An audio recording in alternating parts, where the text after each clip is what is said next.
Bonjour à tous, donc rebonjour pardon, puisque je viens de vous faire une vidéo. Voilà, un livre que j'avais entamé il y a super longtemps et que j'ai fini aujourd'hui parce que je m'en avais marre de le voir traîner.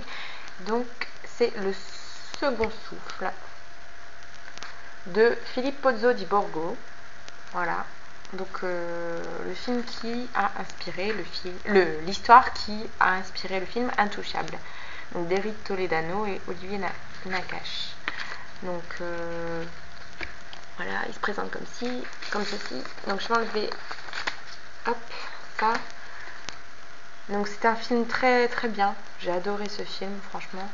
Et en fait, j'ai eu ça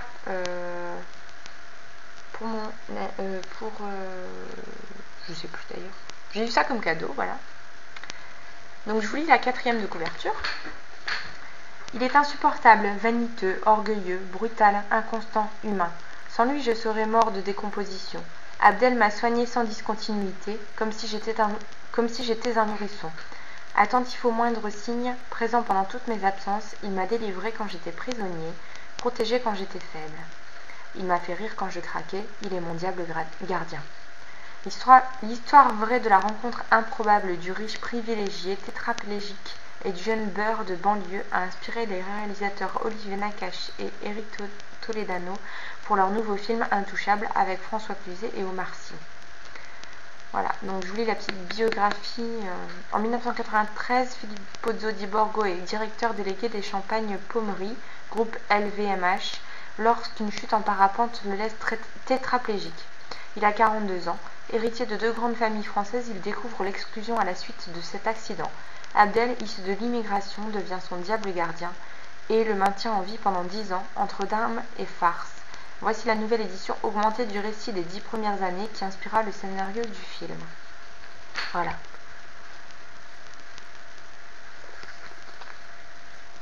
Donc c'est aux éditions Bayard.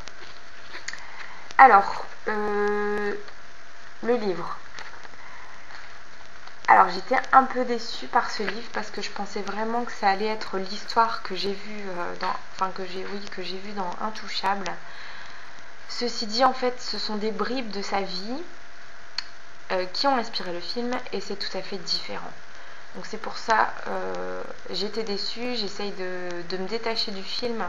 En fait, il faut carrément se détacher du film pour lire ce livre parce qu'en fait, si on s'imagine que c'est pareil, c'est pas du tout pareil. Pas du tout pareil.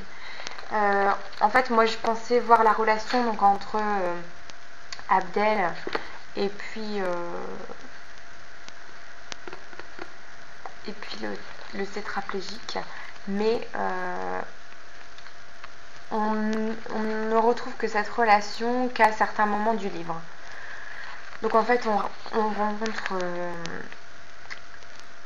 donc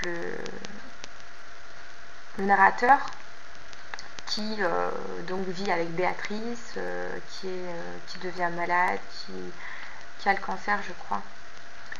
Donc elle souffre. Et on voit donc le narrateur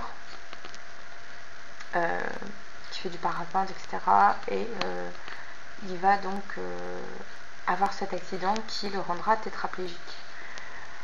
On voit donc que pour lui c'est difficile de vivre en tant que tétraplégique, de comprendre cet accident, etc. Et on voit que dans son fauteuil c'est super long. En fait, la vie est très dure en fauteuil, et de se retrouver comme ça du jour au lendemain sans possibilité de bouger quoi que ce soit, enfin, c'est vraiment terrible. Donc c'est vraiment un livre émouvant qui est quand même difficile à lire parce que l'écriture est un peu compliquée, enfin, à mon goût. Des fois on se demande c'est très psychologique en fait comme bouquin. Des fois on se demande où est-ce qu'il va en venir et ce qu'il ressent, parce que j'arrive pas à imaginer ce qu'il peut ressentir parfois. Il y a des mots qu'il dit, on a du mal à les comprendre. C'est pour ça que c'est un peu ambigu comme livre. J'ai eu du mal à m'accrocher. étant donné que je pensais déjà que j'allais retrouver cette relation entre Abdel et le narrateur. Mais ça n'arrive qu'en deuxième partie du livre.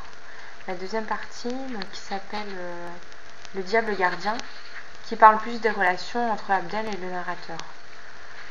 Donc cette partie du livre m'a déjà beaucoup... Elle m'a plus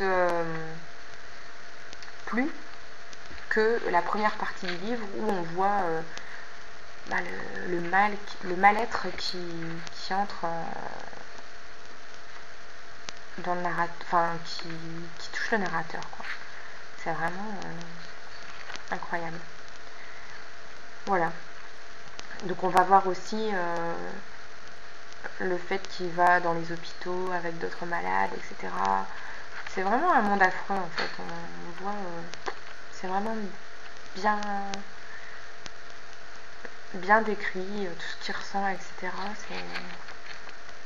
C'est terrible en fait.